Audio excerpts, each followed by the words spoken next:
Hey everyone, it's your favorite narrator and voice actor from Ohio, Brian Von VA. Back at it again, checking in just before we get started, reminding you to go ahead and leave a comment down below saying, hey, hello, telling us how you're doing, and giving us a story or two relevant to today's video, or maybe not. It depends on what you feel like today.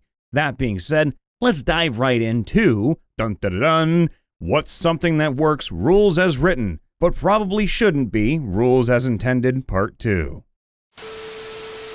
Apparently, you can defeat a Tarrasque with a single CR9 clay golem. Now, I don't believe this. Someone responded to this asking for a breakdown, and the original poster was kind enough to give them one, which is good because everybody here at MrRipper also wanted one too.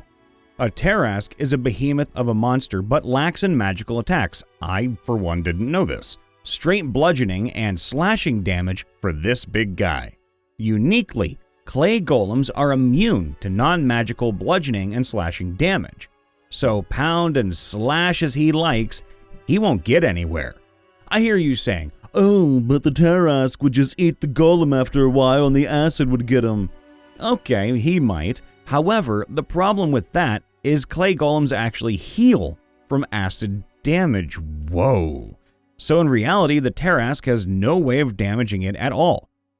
Therefore, the lowly clay golem, with enough time, luck that the Tarrasque doesn't run away, and unadulterated chutzpah, can fell the mighty beast. That's a really interesting breakdown, and I love it. A 2-weapon fighter with extra attack can attack with a light weapon in his main hand, which triggers the bonus action offhand attack. Then attack with the offhand weapon, drop both weapons if they weren't thrown, which doesn't cost any action, use their free object interaction to draw a maul, and make any extra attacks with it. Add the thrown weapon fighting style into the mix, and you can do this every round by dropping your huge weapon and either picking it back up or drawing another one. Finally, a build that actually uses multiple fighting styles at the same time. If you add dual wielder feat, so you can use nets and tridents while doing so, and you can become quite the gladiator. Artificer being able to take spell rot tattoo as an infusion.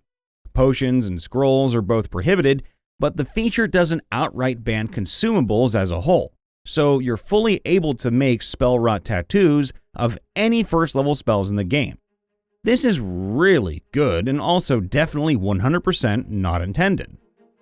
There are 4 conditions in D&D that cause you to auto-fail strength and dexterity saves: paralyzed, petrified, stunned, and unconscious. There is no condition that causes you to auto-fail constitution, intelligence, wisdom, or charisma saves. This boggles my mind because if you are unconscious, how can you make a save against something that requires you to be conscious to know it's even happening, since the unconscious condition explicitly states that the creature is unaware of its surroundings?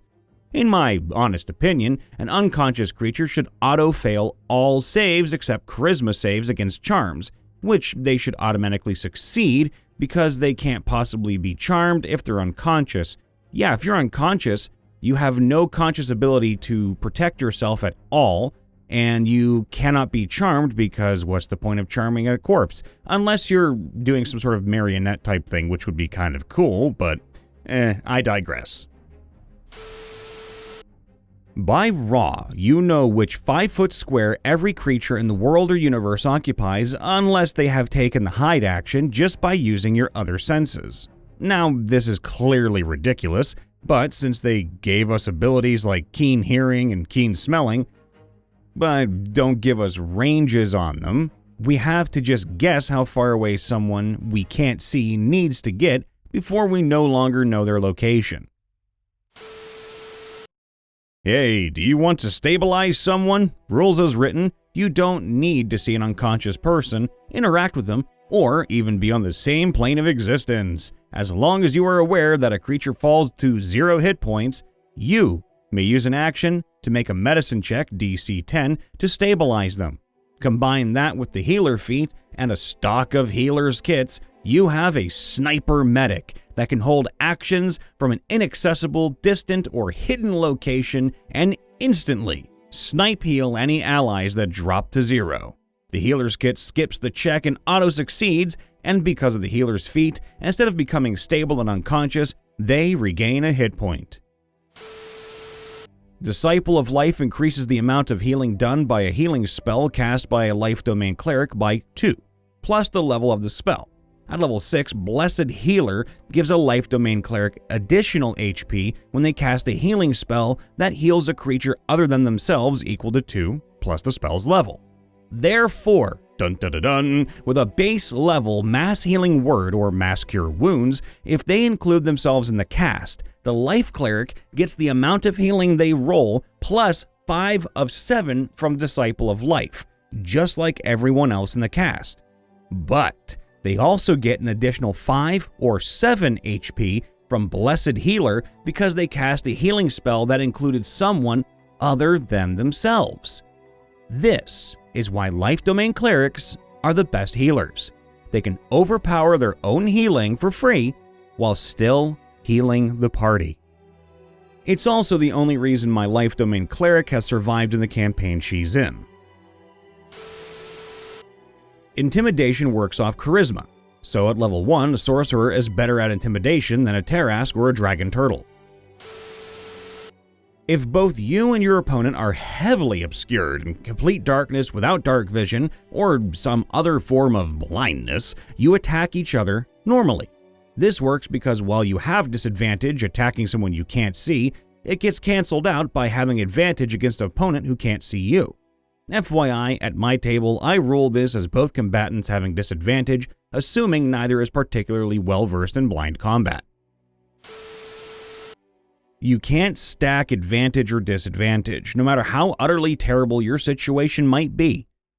Blinded, restrained, poisoned, prone, your dog ran away, your cat's up a tree, your house is on fire, and the toilet's flooding. Whatever it may be, a single tiny bit of help counters it all, and the same in reverse. Since magic missiles targets multiple creatures, you only make 1 damage roll for the D4. This means that apply X bonus damage to 1 damage roll effects can be applied. Look at the Evocation Wizard's 10th level feature, for example. They get to add their intelligence modifier to all their magic missile bolts, since it's technically 1 die roll. Turns a level 1 spell into about 20 damage guaranteed, with even more damage as an upcast. And we did the math on this down here at the MrRipper channel. The minimum damage you could do with a 9th level magic missile cast by an Evocation Wizard with 20 intelligence is 77. Roll a 4 on the D4 and that goes up to a max of 110. I mean, that's nice, but not worth a 9th level spell slot if you ask any one of us. Using the disengage action to move closer to an enemy. I feel like it's meant to be used to run away, but it can be used offensively too. Cheesing Leomund's tiny hut by using it as an invincible barrier for you to pop out of, attack, then pop back in, except the caster. Dual-wielding Lancer Bugbear on horseback. 3d12 every turn at level 5. 15-foot range, plus the full speed of your mount. It seems a bit absurd. Dhampir Fangs as the conduit for smites. Divine Bite! Tankier characters can easily survive a terminal velocity fall. Warlock's Repelling Blast doesn't state a size limit, so you're capable of pushing even a gargantuan creature back 30 feet. This really makes no sense, since that somehow means smaller creatures aren't taking extra damage from being hit with enough force to push an ancient dragon back 30 feet. Also, here's the classic one. You can make an infinite army of simulacrums by making a simulacrum. Then you take a long rest to get your slot back, and while you're resting, have the simulacrum cast simulacrum on you. this makes a new simulacrum that casts simulacrum on you. This process repeats until you have an army sizable enough for your liking. Also, since simulacrum copies everything about you at the time of casting, this includes divination, wizards, portents.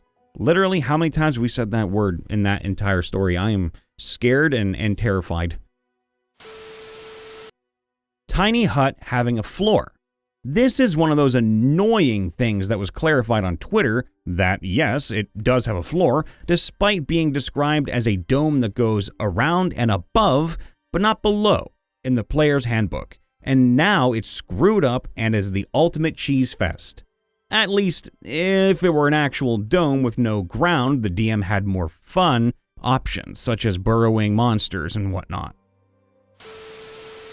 The Friends cantrip has a range of self and states that you can use it on one creature of your choice with no further restrictions. That means you can make any creature anywhere, even on other planes, hostile to you without a save. It doesn't make sense to be able to counterspell someone counterspelling you, because then you're casting two spells simultaneously. Since Counterspell says you interrupt someone's casting of a spell, it feels weird to interrupt your casting of your own spell to cast a spell to stop someone else from interrupting the casting of your spell. Like, balance and whatnot be damned, I just think it's weird in my headspace. Could you imagine? It's like a tennis match between two counterspellers. No, counterspell to you, counterspell, counterspell. Ha! You triggered my trap card. Blue eyes, white counterspell. I kind of like it, now that I think about it. If you have 24 strength or the ability to jump 10 feet high, you can knock yourself unconscious by high jumping. A snake can go prone to give ranged attacks disadvantage. A horse has a better chance of climbing a tree or a rope than the average commoner. A halfling can grapple someone in front of them with one hand and someone behind them with the other. Both grappled characters would then be 10 feet apart from each other, but still linked by a single halfling. Well, I mean, you know, if the halflings stretch Armstrong, that might kind of work. A hasted rogue can use their hasted action to attack, which allows them to bonus action attack, and then use their regular action to ready an attack with the trigger being their turn ending. Since rogues can sneak attack once per turn on reactions and your readied action uses your reaction, this gives them a reliable way to roll those sweet D6s twice around without relying on enemies proccing attacks of opportunity. I wouldn't allow it RAI because how is a character supposed to know when exactly their turn ends? You can knock a purple worm prone. Also, even gargantuan creatures being knocked prone causes disadvantage on attacks from more than 5 feet away, even if they're the size of a mountain like the Zaratan.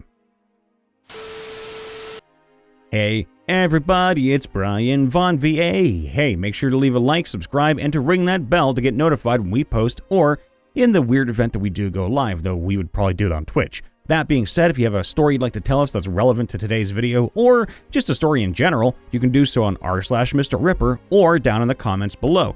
Me, I always tell you, leave in the comments below and tell me how you're doing because, hey, you matter. Yes, that's you listening in. You all matter. Well, at least to me. That being said, you can come say hi to me, Brian Von VA, and if you're wondering where to find me, you can look on my website, brianvonva.com. Now, I end things on a positive note. Today's no different. I'm proud of all of you. I really am. I've had a lot of people here that's been here for the past 3 years since I started recording on MrRipper, and y'all will tell me at complete random, hey, Bri, I'm glad I finally found you on Twitch, or I'm finally here on Twitter saying hi to you. And I just want to say you've made my day a lot better. You've made my life a lot better because I love listening to your stories when I'm going to work or whatever, and it calms me down. And the endings to your videos always make me happy. Now, I'm really grateful for that because I want to make a slight change in this world, even if it's a small one, you know? It's better than nothing. And to see all of you growing and blossoming, it's it's kind of like when Mr. Rogers used to watch the kids he would work with grow up into such fine individuals. I'm able to watch you people grow and then teach your kids or teach your friends something. And it's such a beautiful thing. And I don't know where the hell I'm going to be 10 years from now, but I know damn well I'm going to meet more and more and more of you at conventions or at random stores, which I've done once before, or on video games or like on Twitch or something. And it's such a wonderful feeling to know. And I can't wait to meet more of you. And I can't wait to see where you all go. So I'm proud of all of you. Please be safe, be happy as best as you can. Take your time with it. And I'll see you next time. Love you all. Bye for now.